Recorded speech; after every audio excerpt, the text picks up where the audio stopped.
चेंगछुआन के अजीब कीड़े इंसानों पर हमला कर रहे हैं। उनका आकार एक बड़े सांड जितना है और उनकी कठोर खोल बर्फ पर धातु जैसी चमक रही है। जो भी इंसान उनसे लड़ रहे हैं वो बिल्कुल भी मुकाबला नहीं कर पा रहे। सब इन राक्षसों के लिए बस जीवित भोजन का भंडार बन चुके हैं। मुख्य किरदार हुआन को अब तक यह नहीं पता कि इससे भी बड़ी आपदा आने वाली है। अपनी पत्नी के अपार्टमेंट से निकलने के बाद वो फिर से फावाली के घर लौटता है। फावाली वॉकी टॉकी से मदद मांगने की कोशिश करता है, लेकिन हर फ्रीक्वेंसी पर सन्नाटा है। खरगोश का मास्क पहने लुकास सुझाव देता है, चलो इस शहर से भाग चलते हैं। मगर दिक्कत ये है कि किसी को नहीं पता कि बाकी जगहें सुरक्षित भी हैं या नहीं। और सबसे जरूरी बात, हुआन का एक और अहम काम बाकी है, अपनी बेटी को ढूंढना। वो फावाली की पुरानी कार लेना चाहता है, लेकिन फावाली साफ इनकार कर देता है। ये गाड़ी हमारी जान बचाने का आखिरी साधन है, वो कहता है। मजबूरी में हुआन और उसकी पत्नी इलियाना पैदल ही बेटी के स्कूल की ओर निकल पड़ते हैं। बाहर बर्फीला तूफान जरा भी थमने का नाम नहीं ले रहा। फावाली की चिंता आखिरकार सच साबित होती है। बचे हुए लोग अब धीरे धीरे इंसानियत को छोड़ने लगे हैं। रात भर कहीं कहीं से कांच टूटने की आवाजें और बीच बीच में गोलियों की आवाजें सुनाई देती हैं। एक लंबी यात्रा के बाद हुआन और इलियाना आखिरकार अपनी बेटी के स्कूल पहुंचते हैं। दोनों अलग अलग रास्तों पर निकलते हैं। हुआन गाड़ी ढूंढने जाता है और इलियाना बेटी की सहेलियों का पता लगाने। जब इलियाना स्कूल के सिक्योरिटी रूम में पहुंचती है, तभी एक अजीब घटना घटती है। हुआन के दिमाग में अचानक कुछ अजीब दृश्य आने लगते हैं। उसे अपनी बेटी सोती हुई दिखती है और एक जलता हुआ क्लॉक टावर। अगले ही पल हुआन खुद को एक गाड़ी के अंदर होश में आता है। वो चाबी घुमाता है और चमत्कारी रूप से गाड़ी स्टार्ट हो जाती है। दूसरी तरफ इलियाना अब स्कूल के बिल्डिंग के अंदर जा चुकी होती है। खाली स्कूल का मैदान, जहाँ इधर उधर कुछ लाशें बिखरी पड़ी हैं। फर्श पर बिखरी शराब की बोतलें बताती हैं कि मरने से पहले वहाँ लोग जश्न मना रहे थे। इलियाना गहरी सांस लेती है। तभी स्कूल के कॉरिडोर से एक दरवाजा खटखटाने की आवाज आती है। वो मदद की तलाश में निकल पड़ता है और आखिरकार एक बाथरूम के दरवाजे तक पहुँचता है, जिसमें जहर से मरे लोग पड़े हैं। दरवाजे की झिरी से उसे एक खून से भरी आंख झांकती नजर आती है। अगले ही पल अंदर से गुस्से में भरी एक डरावनी चीख सुनाई देती है। इसी बीच हुआन ठीक समय पर वहाँ पहुँचता है और उस बदकिस्मत बच्चे को बाहर निकालता है। बच्चा जैसे ही निकलता है, उसे एक जोरदार थप्पड़ मारकर शांत किया जाता है। पूछताछ करने पर पता चलता है कि उस बच्चे को उसके ही कुछ साथियों ने मजाक में बाथरूम में बंद कर दिया था। पूरे 2 दिन से वो वहीं फंसा हुआ था। हुआन नरमी से उसे बताता है कि उसके दोस्त अब दरवाजा खोलने नहीं आएंगे, क्योंकि वो सभी मर चुके हैं। बच्चा जैसे ही बाहर निकलकर खिड़की से बाहर झांकता है, उसे अपने जमे हुए दोस्त दिखाई देते हैं और उसका शरीर डर से कांपने लगता है। जब इलियाना अपनी बेटी की तस्वीर निकालकर दिखाती है, तो बच्चा सिर हिलाकर मना कर देता है। फिर वो एक और लड़की की तरफ इशारा करती है, तब बच्चे की आंखों में चमक आ जाती है। ये तो सारा है, मेरी क्लास की साथी। हुआन और इलियाना को उम्मीद की एक किरण नजर आती है। वे तुरंत सारा का पता पूछते हैं, मगर बच्चा शर्त रखता है, मैं तुम्हें सारा के घर ले चलूंगा, लेकिन बाद में मुझे घर छोड़ना पड़ेगा। हुआन के पास कोई चारा नहीं होता, उसे ये मांग माननी पड़ती है। बच्चे की मदद से वे जल्दी ही सारा के घर पहुँचते हैं। दोनों पति पत्नी अपने सुरक्षा सूट पहनकर गाड़ी से उतरते हैं और दरवाजा खटखटाते हैं, मगर कोई जवाब नहीं आता। तभी इलियाना गुस्से में दरवाजे को एक लात मारकर खोल देती है। घर के अंदर सन्नाटा पसरा हुआ है। दोनों लोग चुपचाप ड्राइंग रूम पार करते हैं और पीछे के आंगन में जाते हैं। वहाँ एक डाइनिंग टेबल के पास कई लाशें बैठी होती हैं। हुआन धीरे से आगे बढ़कर एक लड़की की गर्दन ऊपर करता है। ये उनकी बेटी नहीं थी। वो राहत की सांस लेता ही है कि अचानक पीछे से बच्चे की चीख सुनाई देती है। वो मरने वाले लोग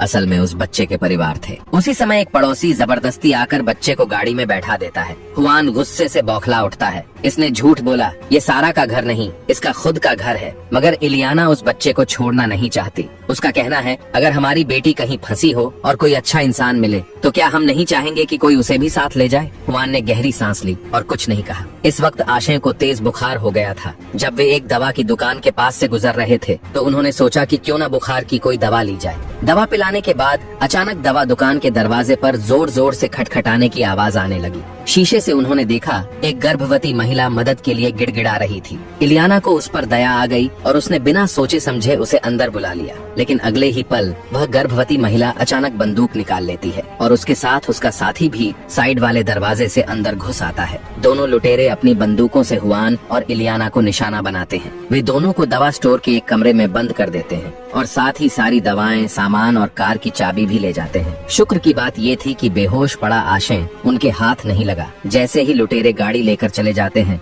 आशय दरवाजे की कुंडी खोलता है और तीनों बाहर निकलते हैं। अब उनके पास कार नहीं थी तो उन्हें भारी बर्फबारी में पैदल ही सफर तय करना पड़ा। जब वे रेलवे स्टेशन के पास पहुँचे, हुआन अचानक रुक गया। जो लाशें पहले बर्फ में पड़ी थीं, अब वहाँ से गायब थीं। सिर्फ बिखरा हुआ सामान और उथल पुथल का माहौल बाकी था। और जो चीज सबसे डरावनी थी वो थी आसपास लगी लोहे की बाड़, जिसमें कहीं से किसी ने एक बड़ा सा छेद कर दिया था। हुआन के मन में डर बैठ गया। वो पटरियों के किनारे किनारे चलकर उस ट्रेन तक पहुंचा जिसमें उन्होंने कल कुछ बचे हुए लोगों को देखा था। मगर अब वहाँ न कोई इंसान था, न कोई लाश, बस एक ट्रेन का डिब्बा और एक खून से लिखा लाल रंग का संदेश जो बताता था कि वह जगह वही थी। अब हुआन सोचने लगा, आखिर यहाँ हुआ क्या है। वो ठंड में सिहर उठता है क्योंकि ट्रेन की सीटें और लोहे की रॉड्स जैसी बुरी तरह से मुड़ी हुई थीं। वो किसी इंसान की ताकत से नहीं हो सकता था। कुछ देर बाद तीनों लोग फावाली के घर लौटते हैं। वहाँ उन्हें पता चलता है कि उनका दोस्त अब उस जगह को छोड़ना चाहता है। हुआन हैरान होकर पूछता है, तुम तो यहीं रुककर मदद का इंतजार करने वाले थे? फावाली जवाब देता है कि उसे ब्राजील से एक वायरलेस सिग्नल मिला है।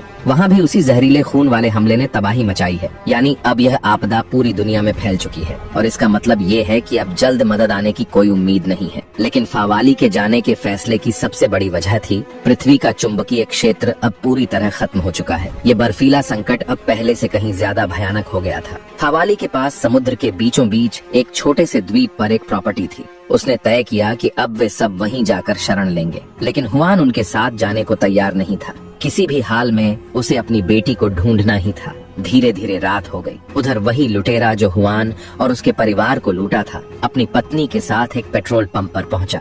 वो आदमी बड़बड़ाते हुए गाड़ी से उतरा और टंकी भरवाने लगा। तभी उसे तेल के ड्रम के पीछे से अजीब सी आवाज सुनाई दी। उसने टॉर्च जलाकर वहां रोशनी डाली और टॉर्च की रोशनी में एक भयानक साया नजर आया। गाड़ी में बैठी औरत ने दूर से ये आवाजें सुनी और सोचा कि शायद उसका पति मजाक कर रहा है। मगर अगले ही पल गाड़ी पर जोरदार हमला होता है। बर्फ पर फिसलती हुई वो गाड़ी खाई में गिरती चली जाती है। अगली सुबह फावाली अपने साथियों के साथ द्वीप के लिए जरूरी सामान इकट्ठा कर रहा था और हुआन अकेले ही अपनी बेटी को ढूंढने निकल पड़ा था। उसे कम्युनिकेशन ऑफिस में सारा के घर का पता मिल चुका था। अब चाहे उसकी बेटी जिंदा हो या नहीं, उसे खुद जाकर देखना ही था। तभी पीछे से एक कार आई। ड्राइव कर रहा था उसका पुराना दोस्त फावाली। उसने कहा, मैं नहीं चाहता कि ये बर्फबारी हमारी 38 साल की दोस्ती को खत्म कर दे। इसलिए अब वो भी हुआन के साथ उसकी बेटी को ढूंढने जा रहा था और फिर दोनों साथ मिलकर द्वीप की ओर निकलेंगे। एक भौतिकी विशेषज्ञ के तौर पर फावाली अब इस जहरीले खून की असली वजह जान चुका था।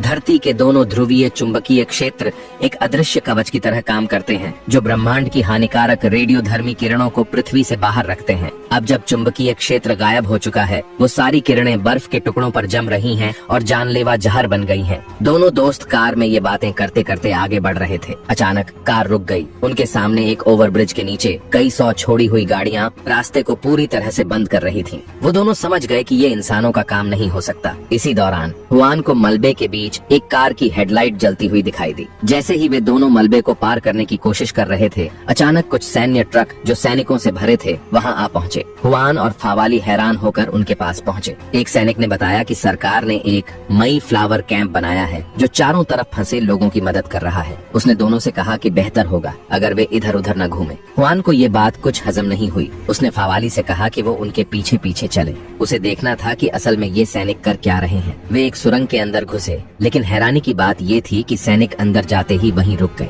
हुआन भी उस दृश्य को देखकर सिहर उठा क्योंकि वहाँ उन्होंने जो देखा वो कोई इंसानी चीज नहीं थी। बाहर लड़ाई की आवाजें गूंजती रहीं, पर जब सब शांत हुआ, हुआन को वहाँ एक भी इंसान जिंदा तो छोड़ो, कोई लाश भी नहीं दिखी। उसने जमीन से एक लंबी राइफल उठा ली और दोनों उसी रास्ते पर आगे बढ़े जो अभी सैनिकों ने तय किया था। शहर के केंद्रीय चौराहे पर उन्हें कुछ अजीब काले गोले दिखे जैसे किसी जीवित चीज की परतों से बनाए गए हों। तभी कुछ दूर से हलचल की आवाज आई। हुआन एक इमारत के किनारे छिप गया और देखा कि एक विशाल कीड़ा एक लाश को घसीटते हुए एक छिपे हुए गुफा जैसे छेद में घुस गया। दोनों का खून सूख गया और उन्होंने तुरंत वहाँ से भागने का सोचा। फावाली का पैर फिसल गया और वह एक कूड़ेदान से टकरा गया। गुफा के अंदर से फिर से भयंकर आवाजें आने लगी। वो विशाल कीड़ा पल भर में गुफा से बाहर निकल आया। हुआन ने उस पर लगातार गोलियां चलाईं, मगर वो रुकने का नाम ही नहीं ले रहा था। जब वो बहुत पास आ गया, हुआन ने एकदम शांत होकर उसके बिना कवच वाले सिर पर निशाना साधकर एक गोली चलाई। वो जानवर ढेर हो गया, मगर जश्न मनाने का वक्त नहीं था। अचानक जमीन तेजी से हिलने लगी।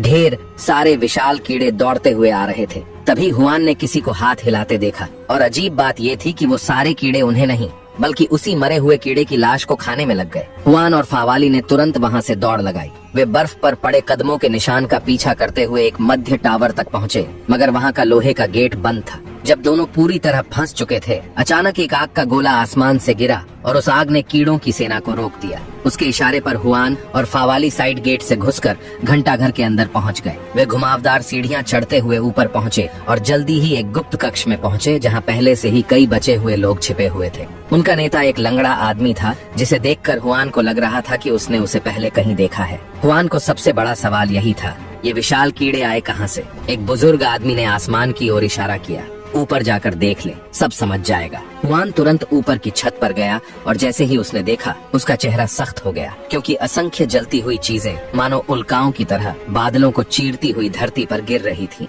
हर गिरने वाली आग का स्थान एक कीड़ों के घोंसले में बदल रहा था। अब जाकर हुआन की आंखें खुली। ये कोई प्राकृतिक बर्फीली आपदा नहीं थी, बल्कि एक एलियन हमला था, जिसका उद्देश्य पहले जमीन को जहरीला बना, फिर कीटों की सेना के लिए रास्ता साफ करना था। वो अकेला छत पर खड़ा था। रात के अंधेरे में हर एक गिरती लौ उसकी खून से भरी आंखों में झलक रही थी। हर चमकती रोशनी उसे उसकी बेटी की बचने की उम्मीद कम करती महसूस हो रही थी। अब उसने फैसला किया, वो यहाँ छिपकर नहीं बैठेगा। उसने सभी से कहा कि उन्हें इस जगह को छोड़ देना चाहिए, क्योंकि कीड़े दीवारें चढ़ने में माहिर हैं और देर सवेर यहाँ आ ही जाएंगे। बाकी बचे लोग भी उसकी बात समझ गए, मगर जो नेता था, वो लंगड़ा आदमी, वो यात्रा के लायक नहीं था। आखिरकार हुआन के मनाने पर उसने बाकी लोगों को जाने की इजाजत दे दी और खुद घंटाघर की रखवाली के लिए रुक गया। तैयारियां पूरी कर हुआन और बाकी लोग चुपचाप सड़कों से गुजरने लगे। रात का फायदा उठाया गया, क्योंकि उन कीड़ों को भी शायद कभी कभी झपकी आ जाती है। बस बहुत ज्यादा आवाज नहीं होनी चाहिए। हुआन ने सभी को मई फ्लावर कैंप के बारे में बताया, जहाँ वे सेना से मिल सकते थे। वे फ्लाईओवर के नीचे पहुँचे, जहाँ मोटरसाइकिलों ने रास्ता रोक रखा था।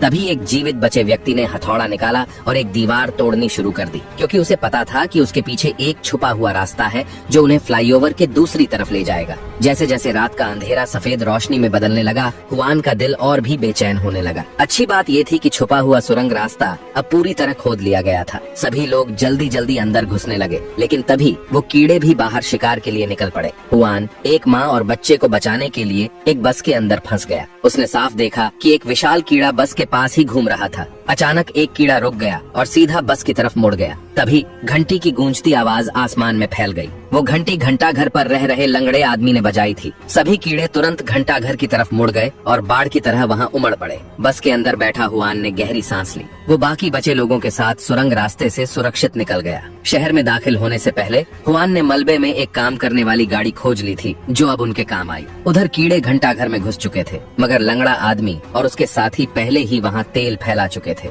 जैसे ही कीड़े भीतर आए, बुजुर्ग ने एक जलती सिगरेट हवा में उछाली। उधर हुआन और लोग गाड़ी को धक्का देकर नीचे उतार रहे थे, लेकिन धक्का देने की आवाज ने एक और विशाल कीड़े को आकर्षित कर लिया। हुआन ने बंदूक से फायरिंग शुरू की ताकि बाकी लोग गाड़ी में चढ़ सकें, मगर कीड़ों की संख्या बढ़ती ही जा रही थी। एक बड़ी होर्डिंग पुल से टूटकर नीचे गिर गई, जैसे ये कीड़ों के हमले का सुर संकेत हो। अच्छी बात ये रही कि गाड़ी समय पर स्टार्ट हो गई और उन्होंने कीड़ों को पीछे छोड़ दिया। जब सबने देखा कि अब वे सुरक्षित हैं, लोगों ने खुशी से चिल्लाना शुरू किया। मगर जैसे ही सबकी नजर जलते हुए घंटाघर पर गई, हर कोई चुप हो गया। उन्हें समझ में आ गया था कि उस बुजुर्ग ने जान देकर उन्हें बचाया था। हुआन को अचानक महसूस हुआ कि ये दृश्य कहीं पहले देख चुका है। दिमाग में वही रहस्यमयी दृश्य फिर से कौंधा और तभी उसे एहसास हुआ कि शायद मई फ्लावर कैंप, जहाँ सेना का बेस है, वहाँ कुछ बहुत बड़ा और खतरनाक छिपा हो सकता है। इसी के साथ द इटरनॉट का दूसरा भाग समाप्त होता है। दोस्तों, अगर आपने इस कहानी का पहला भाग नहीं देखा है तो पहले उसे जरूर देखिए, क्योंकि वहाँ से ही शुरू होती है इस हिला देने वाली तबाही, जहाँ बर्फ सिर्फ ठंडी नहीं,